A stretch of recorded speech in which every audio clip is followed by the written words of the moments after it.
mi plática va enfocada a el papel que tiene NRF2 en la diabetes como tal, que sabemos que es un padecimiento que aqueja una gran cantidad de pacientes y sobre todo en México tenemos una alta incidencia, una alta prevalencia de este tipo de alteraciones y por ende sus complicaciones que nos llevan a unas morbilidades o comorbilidades bastante altas, bastante deleterias en el ser humano.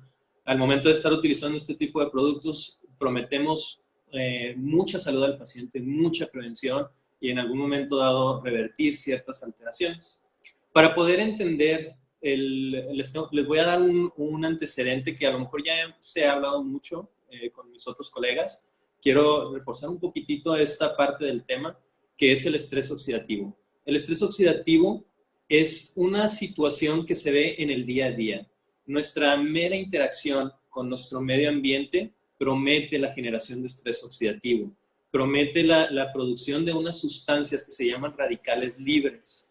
Los radicales libres normalmente son producidos por nuestro organismo, por el propio metabolismo del cuerpo.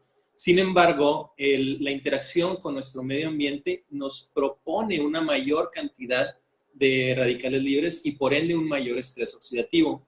Al igual que como se ha mencionado de forma metafórica, el tener un metal, un hierro al exterior tirado, va a generar una oxidación. Eso pasa con nuestras células. Eso es por esta producción de radicales libres en exceso. Cabe hacer la mención aquí de que los radicales libres son necesarios en nuestro organismo porque nos ayudan a erradicar ciertos virus, parásitos, hongos, bacterias, etcétera, e inclusive células cancerígenas que eventualmente se producen en cierta cantidad en nuestro organismo. Pero el exceso de radicales libres, como les comentaba ahorita, va a promover una mayor cantidad, sobrepasa esta situación fisiológica normal y nos promete generar un daño como tal, un daño celular, que eso va a promover un envejecimiento celular y por ende, en algún momento dado, que sea visible en nuestro organismo. El hecho de que haya ciertos datos de envejecimiento como tal en el organismo, en la piel, en las articulaciones, etcétera, eso quiere decir que ya hubo mucho daño previamente con esto. Entonces, siempre tiende a haber un equilibrio entre la producción de antioxidantes propios de nuestro organismo, que son los que se producen en nuestras células, para contrarrestarlo, pero puede llegar un momento en que, como les comentaba, esta balanza sea más hacia el lado del estrés oxidativo y es cuando empieza a haber un daño como tal y una enfermedad en algún momento dado. Entonces, ¿cómo actúa un antioxidante? ¿Cómo actúa un radical libre? ¿Qué es esto? En este esquema muy sencillo, muy fácil, podemos ver un antioxidante propio de nuestro organismo, que es el que tenemos aquí en color naranja, marrón. Los antioxidantes son sustancias que en su estructura más básica, que es el átomo, pueden donar un electrón, que es una parte de ellos como tal, y se lo donan a los radicales libres. Los radicales libres tienden por medio del metabolismo, se llegan a producir y tienen una inestabilidad. Entonces tienden a tratar de robar esos electrones de otras sustancias que pueden ser moléculas normales o propias de nuestro organismo para subsistir o llegar a un nivel de estabilidad, de normalidad. Cuando se interactúa con los antioxidantes, tienden a donar esta parte, este pequeñito electrón, hacia el radical libre para que se estabilice y no sigan generando un daño en forma de cascada. Eventualmente esto sigue avanzando hasta que empieza a dañar más moléculas, si se pierde esta capacidad, si se pierde este equilibrio del que hablábamos. ¿Cómo se genera este estrés oxidativo?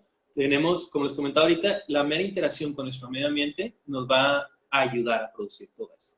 Entonces, yo sé que mucha gente que está aquí presente ya ha escuchado en la cuestión de estrés oxidativo en mayor o en menor grado, pero hay ciertas sustancias que nos ayudan a promoverlo más. Como pueden saber, me imagino que todos conocen el tabaquismo, obviamente. El tabaquismo promueve una gran cantidad de sustancias nocivas, entre ellas, pues obviamente el estrés oxidativo.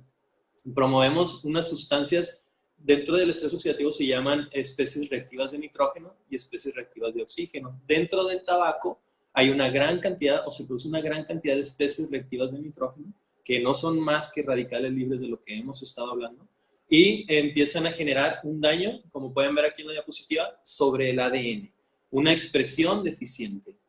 Todo esto está en relación con los cambios que hemos hablado o que a lo mejor ya han escuchado, que se llama epigenética. La epigenética es literalmente esas alteraciones que se van sobre el ADN, produciendo una expresión deficiente de nuestro sistema genético. Por eso se propone que a partir de los 20 años de edad ya hay cierto grado de estrés oxidativo, de daño como tal oxidativo, por esta interacción con nuestro medio ambiente. Si le adicionamos factores tóxicos, como lo es el tabaco y demás, obviamente que ese daño o ese estrés se va a ir potencializando, se va a ir creciendo de forma exponencial de acuerdo a cada uno de los estímulos que tenemos. En esta diapositiva podemos ver la amplia gama de padecimientos que están relacionados con el estrés oxidativo, divididos de forma un tanto muy general por sistemas, órganos. Entonces, podemos ayudar en muchos aspectos, en muchas cuestiones, al inhibir este estrés oxidativo. Entonces, hay una gran aparición en ciertos casos, por ejemplo, hablando del sistema neurológico, vemos ciertas alteraciones tipo Alzheimer, ciertas alteraciones tipo Parkinson que están relacionados con un proceso de estrés oxidativo. Inclusive ha habido casos en cuestiones de esclerosis múltiple, que es un padecimiento de la médula espinal, a veces del sistema neurológico central en general, y sobre todo, como veíamos ahorita en ese proceso inmunitario, en ese sistema inmunológico, que está relacionado, por ejemplo, con padecimientos como artritis reumatoide, como algunos tipos de nefritis, es una enfermedad del riñón. Es decir, yo creo que nos llevaría demasiado tiempo hablar de cada una de las patologías que podemos ver aquí. Se han relacionado alrededor de 300 padecimientos. Yo en lo personal pienso que estamos viendo la punta del iceberg en relación a esta relación, valga la redundancia, entre la aparición del estrés oxidativo y enfermedades, porque es una amplia gama de alteraciones que se ven afectadas o desencadenadas en condiciones ideales por el estrés oxidativo. Hay que entender también que el estrés oxidativo no es el único factor predisponente. Hay muchos factores que pueden detonar una enfermedad. Sin embargo, se sabe de alteraciones, inclusive de crónico-degenerativas, inclusive de cáncer, que no se presentan porque no se les presentaron las condiciones adecuadas. Entre ellos, pues el estrés oxidativo. Y si lo vemos de forma también muy esquemática, tenemos una célula normal aquí en el lado izquierdo de la pantalla, en la parte inferior. Esta célula es una célula sana, tal vez es una célula de un niño, de un adolescente, que eventualmente con toda esta cascada de eventos que se compara como una manzana que dejamos ahí al exterior de nuestra casa, si está siendo atacada por estos radicales libres, va a presentar un cierto grado de daño, un cierto deterioro. Y eventualmente, si este deterioro sigue, vamos a tener una célula en un estado completamente oxidativo y eventualmente nos va a producir un estado de apoptosis. La apoptosis es una muerte celular programada, es una muerte de la célula donde ya no se pudo corregir el daño, el material genético sufrió todo el daño que necesitaba sufrir o que podía tolerar y nos causa la muerte de la célula. Entramos un poquito en lo que son algunos reportes científicos muy dirigidos a ciertas condiciones. Esta es una noticia que se dio recientemente. No es un artículo completo, pero la importancia que tiene porque se puede relacionar o se puede traspolar a otros estudios nuevos en relación con células madre. ¿Y qué nos dice? Que cuando hay heridas y al permitir la activación del NRF2, estas va a promover la interacción de esas células madres con el tejido afectado y eventualmente promueve la sanación. Entonces, de entrada, por ejemplo, yo me imagino en este tipo de situaciones a pacientes diabéticos con complicaciones por úlceras de cualquier tipo que puedan ser beneficiados con la activación del NRF2. No solamente úlceras, daños a nivel de piel, quemados, etc. Este es un estudio que se hizo específicamente en piel como tal y notó o menciona que estas células madre de los cabellos del folículo piloso eran las que mayor interacción tenían con el NRF2, con estas células, y promovían la sanación de la piel. Entonces, que fue algo que también me llamó mucho la atención. Uno pensaría que las células madres propias de la piel, sin embargo, interactúan estas para producir una mejor tejido, un tejido más rápido. Pero esto, como les comentaba, lo podemos traspolar a algunas otras alteraciones. Células madre, todos los tejidos la tienen, y eventualmente a lo mejor necesitaríamos más estudios que vieran la interacción entre estas células madres y tal vez el corazón, tal vez el páncreas, tal vez otros órganos que tienen relación con estos padecimientos crónico-degenerativos. En este estudio, que es un estudio reciente, esto es un estudio que se publicó en el 2017, nos habla de estos pacientes en donde estaban ya con tratamiento para crisis convulsivas, para epilepsia, y se les dio un tratamiento activador de NRF2 y en los cuales mejoraron sustancialmente. Entonces, así como manera de conclusión, el grupo de investigadores que hizo este estudio nos dice que de todos los hallazgos anteriormente mencionados, se puede hacer una hipótesis de que la activación de NRF2, de la vía metabólica del NRF2, puede proveer estrategias benéficas. Entonces, tenemos ya como que todas estas alteraciones que habíamos visto, las 300 y tantas alteraciones que se pueden relacionar con el estrés oxidativo, entre ellas una de estas, las crisis convulsivas, el paciente puede beneficiarse de la activación del NRF2, puede beneficiarse o tener un efecto terapéutico como tal. Este también es un estudio bastante reciente, bastante interesante, un estudio que revisa varios estudios, conjunta información, que se publicó en septiembre del 2017, bastante reciente, y que nos habla del papel del NRF2 en el problema o en los problemas cardiovasculares. ¿Qué quiere decir problemas cardiovasculares? Pues llámese infarto, insuficiencia cardíaca, cardiopatía por diabetes, etc. Entonces, el aumentar o mejorar la actividad de NRF2 puede ser benéfica y en la cardiomiopatía diabética. Es este daño a las células del corazón, del paciente diabético. Va a mejorar la disfunción mitocondrial, como ya lo vimos en todas esas diapositivas previas. Hay un envejecimiento mitocondrial, hay una disfunción o una alteración de la mitocondria, y con esto vamos a mejorar esas condiciones. Y por último, reducir los efectos del corazón añoso, del corazón del paciente añoso. Hay alteraciones que no precisamente se dan por un daño crónico degenerativo en el paciente de la tercera edad, en donde empieza a haber una disfunción del corazón, un daño a las células del corazón, y esto, la activación de esta vía metabólica puede reducir los niveles o ese daño a largo plazo. Vamos a hablar de el papel propio del NRF2 en la diabetes mellitus. Hay que aclarar aquí que la investigación está bien amplia en cuanto al papel del NRF2 en este tipo de patología, pero vamos a mencionar unos artículos bastante interesantes, bastante relevantes, que les van a explicar mucho el panorama de este acercamiento. Primero que nada, este artículo que es un artículo del 2013, es una referencia relativamente reciente por un grupo de investigadores en China, en donde nos habla de que la administración por vía oral de inductores de NRF2 nos va a atenuar la diabetes. Esto se hizo en ratones de investigación, pero realmente se puede traspolar estos resultados al ser humano. Tiene mucha expectativa, la verdad es que promete muchísimo. Estos son parte del grupo de investigadores que nos habla de que los activadores de NRF2 se deberían de considerar como medicamentos antidiabéticos. No se hace así como tal porque nos falta muchísima investigación, pero en general los resultados son muy alentadores, son muy prometedores, así es que les voy a explicar un poquitito de esto. Entonces, esto es lo que nos mandan como conclusión muy general, que se me hace muy relevante.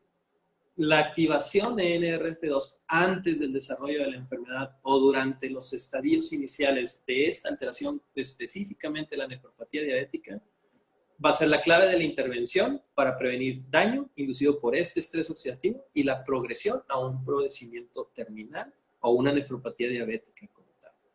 Este grupo de investigadores nos mencionan unos datos bien interesantes con respecto al NRF2. Primero que nada lo definen como un factor de transcripción, que es básicamente una proteína que va a regular la respuesta al estrés oxidativo, tanto propio de nuestro organismo como lo que viene de fuera. Tiene una respuesta citoprotectora. ¿Esto qué significa? Que va a proteger a nuestras células contra esos estresores, y lo llaman como un orquestador maestro de la expresión de genes antioxidantes, que es una de las situaciones, como ya venimos hablando en toda esta plática, que principal generador de patologías o detonante de patologías. El uso del NRF2 en la nefropatía diabética, que es eventualmente lo que vamos a llamar en algún punto insuficiencia renal. Es la causa o complicación renal más común y la principal causa de enfermedad renal terminal, la nefropatía diabética. La hiperglicemia o esas elevaciones que hemos estado comentando sustanciales de los niveles de azúcar en sangre nos van a promover una producción excesiva de especies reactivas de oxígeno y eventualmente todo ese daño sobre las células del riñón y en algún momento da una insuficiencia renal terminal. Al activar NRF2 vamos a tener una disminución e inclusive una supresión de las especies reactivas de oxígeno que han sido inducidas o generadas por esos cuadros de elevaciones del azúcar. Va a haber una supresión de la disfunción metabólica de las células endoteliales. Ya hablamos de las células endoteliales, que son esa capa que está dentro de las arterias y que eventualmente tiene una función metabólica bastante importante, bastante relevante, y eventualmente una protección contra el daño oxidativo inducido por la misma hiperglicemia en los cardiomiocitos, que son las células del corazón.